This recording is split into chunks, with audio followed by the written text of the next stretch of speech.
என் வாழ்க்கையில 8 வருஷத்துல ஒரு செகண்ட் கூட என் மனைவிய தனியா விட்டு நான் போனதே கிடையாது எங்கேயுமே.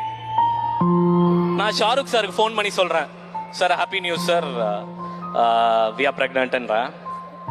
அவர் சொன்னாரு, ஓகே சார் ஷெடியூலை தள்ளி வச்சுக்கலாம், நீங்க வாங்க, நீங்க பொறுமையா வாங்க அப்படின்னாரு.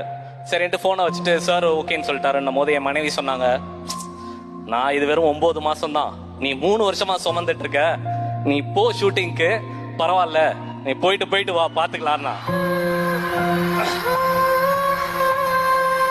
எல்லாம் நம்ம ஃபேமிலி தானே, உங்ககிட்ட சொல்றதுல ஒன்றும் தப்பு இல்லை. ஒரு நாள் அவங்க எனக்கு ஃபோன் பண்றாங்க, ஃபோன் பக்கத்துலயே வச்சுக்கோ அப்படின்னாங்க. டேய் ஷார்ட் இருக்கு போனோம், சரி நீ போயிட்டு கூட வா அப்படின்னா. போயிட்டு வந்தவன் அவ போனா. எனக்கு வந்து அந்த ஸ்கேன்ல ஃபர்ஸ்ட் என் குழந்தையோட ஹார்ட் பீட்டை நான் போன்ல தான் கேட்டேன்.